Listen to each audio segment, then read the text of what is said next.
Welcome to Remix for Hackathons. I'm so glad you've all come today. So as you can, no, you can't see it. There's a Remix logo there. But that's not what you're here for. You're not here for our logos. You're here to fake it till you make it, learn the how, the where, and make it a family affair.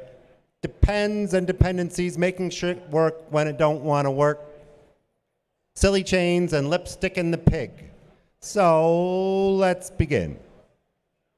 First, has anyone here used Remix before? Oh, so you don't need this slide. So if I'm talking about the icon panel, side panel, you know where it is. And the terminal and the settings panel, you know how to get them, because I'm telling you now. And if you click the plugin manager, you'll see the plugin manager so you can activate different plugins. But you can also activate plugins off the home tab, which is over, there. But I'm going the wrong direction. Also, if you're right-clicking in the File Explorer, you get this context menu here with all kind of choices. And to make it, if you want to learn Solidity, go to Learneth. So click that icon or go find Learneth in the plugin manager, and you get all these tutorials. You can learn the Solidity course is great. Go check them out.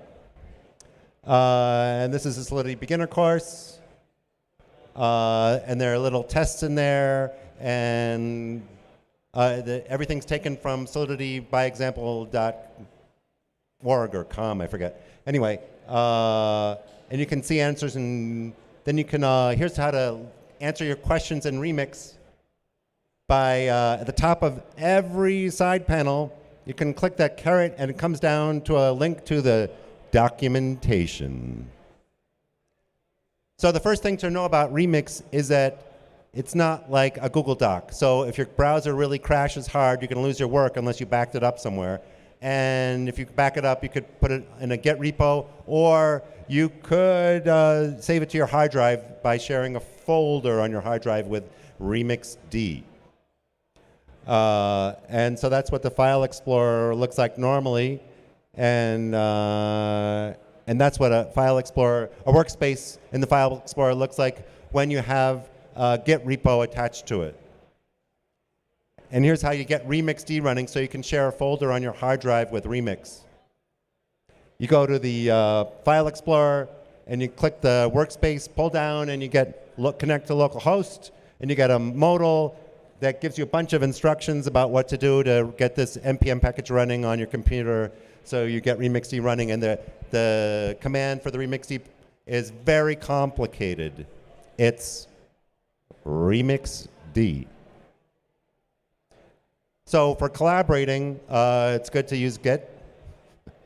It's easy to get Git. Go to the hamburger menu in the File Explorer, and you get to Git clone. And then you get a modal to show you what to do. And you can manage branches in the File Explorer on a repo, a workspace that's got Git associated with it. Down in the bottom there, you click that thing, and then the branches come up over here. What? Ah! Oh.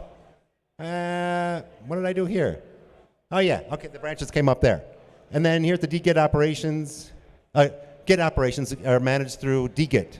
So you got to activate the dgit plugin to get dgit going, and then you can put in your GitHub settings, and then you can it's putting in your GitHub settings, and then you can push and pull to GitHub from Remix. And then you can, once you've got a repo going and you commit some changes, then you can get a diff going on what the changes are. By clicking one of the files that's changed, you can see the diff. But you don't need to manage Git off of Remix. You can just do it on your hard drive if you're connecting your hard drive via RemixD. You can make a gist to get help, which is super easy. Go to the File Explorer, right-click, publish folder to gist if you do it on a folder, or publish file to gist. But you got to have your Git credentials done in settings, in the settings panel. And then just there. Then you got to justify your code when you're hacking. So you better comment your code, and the best way to comment it is with NatSpec. I hope you guys all know NatSpec. And then when you get NatSpec going, that gets stuck in the compilation result. And that means that you can use the eth.doc generator and viewer. You got to activate both of them. And when you compile a file, I can't see anything there. Oh, after you compile it, you get this stuff in the eth.doc generator, and then you can generate the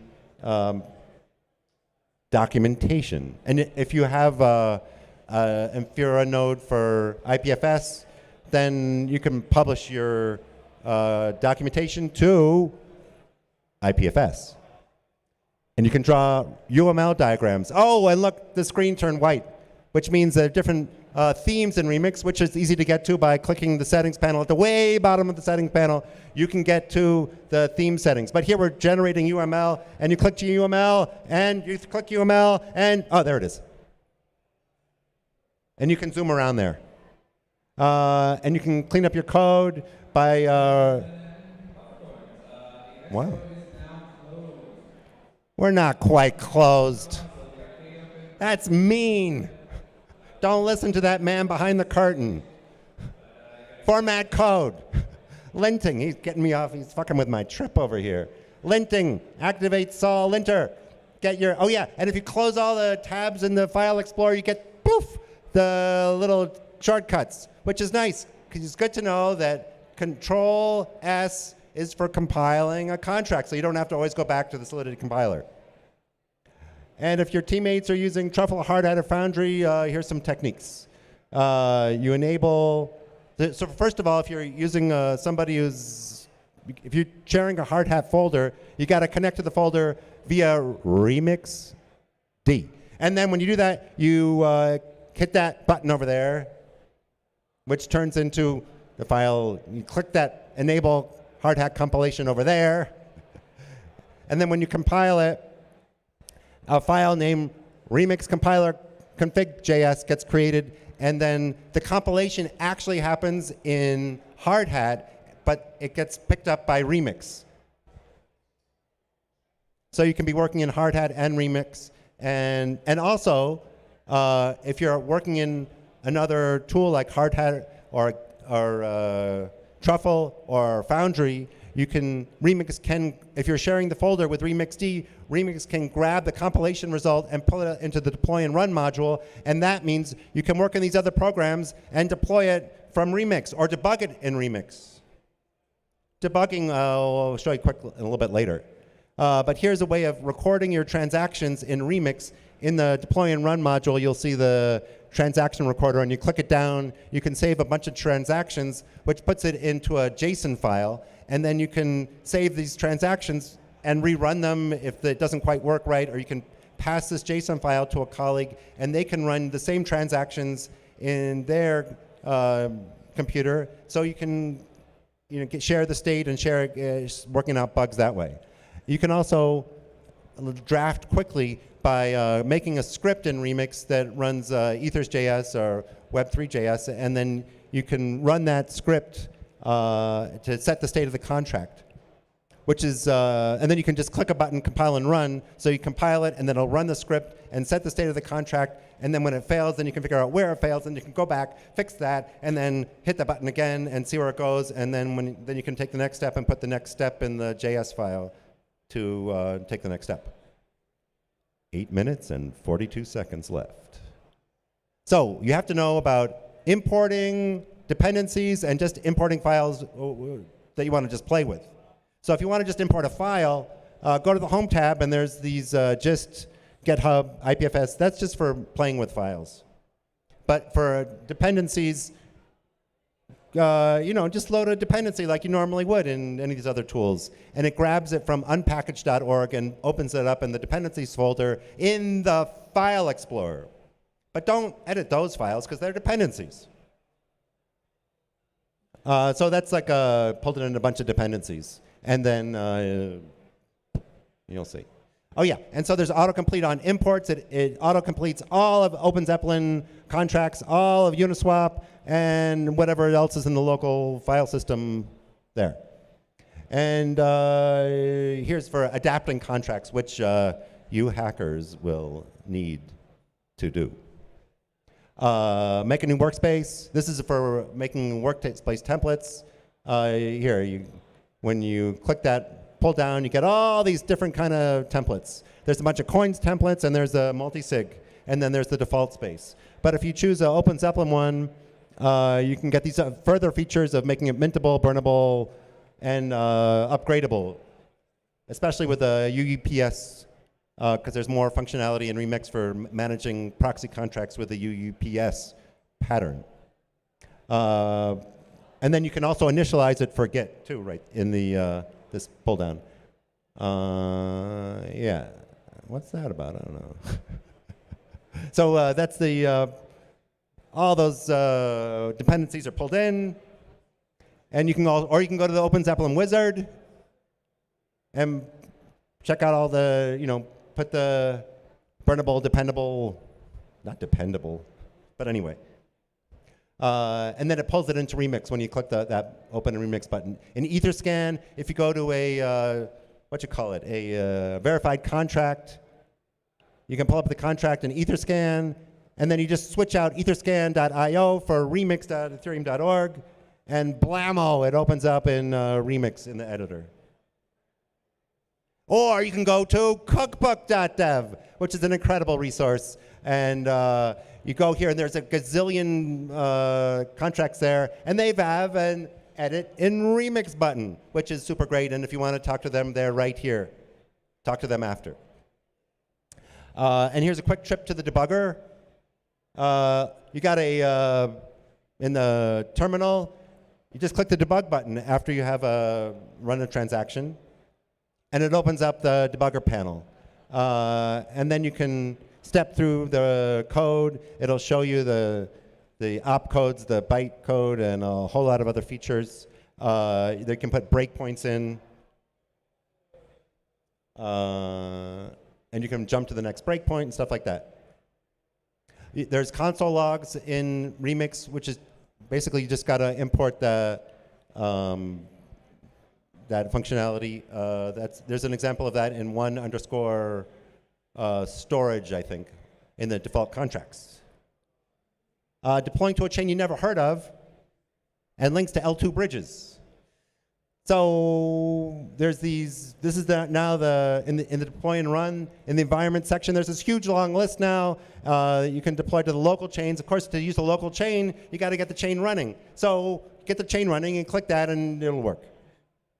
But you can also now you can fork mainnet, and you can fork to a custom net, and you can just put the block number that you want to fork to, and it'll work. Also, you can connect to Wallet Connect, which is great for testing your dApps, because that's how your users will be using your dApp. To choose, what am I talking about here? Oh yeah, L2s. So you don't know what chain you want to go to, or they gave you the chain. We're going to deploy to the Swarm Digest chain, and you don't know what the specs are to put that into MetaMask. So you just click this button, it'll go to chainlist.org, and then it'll set up MetaMask to do what you want. If you don't have any Optimism ETH or Arbitron ETH, and you go to the L2 Optimism, click that one, it'll go to the bridges for those two chains. It's the same thing. I'm going the wrong way. Oops. So now you want to get to the ABI? Click the ABI button in the Solidity compiler. It'll bring up a modal. No, it'll just copy it. To get the compilation details, it'll bring up a modal and get you all kind of interesting things. Now you want to choose the judges. Good stuff. So you can just use the interface in the deploy and run, and just show them this. and then they can interact with your contract. Not only can show judges that, you can show clients that. Or you can use a one-click DApp. So you got to load the one-click DApp plugin, and it makes a very basic front end. So you activate that, and then you put in your deployed contract, because first you got to deploy your contract, and then you just stick the address. Of course, to find your address of your deployed contract, it's on the deployed instance in the deploy and run. There's a button to copy. So shouldn't be that hard to find it. And then you copy it there, and then this will open up. You click that link that gets generated, and then it comes to, it opens up one-click DApp, and then you can see your functions here. And then it's less noisy, and the judges might be able to follow your train of thought as you're convincing them how brilliant your hack is. And that's it. And if you want to join our Discord server, take a picture. Any questions? What? Great talk, yes. Oh, thanks. I guess that's it. Thank you, everyone.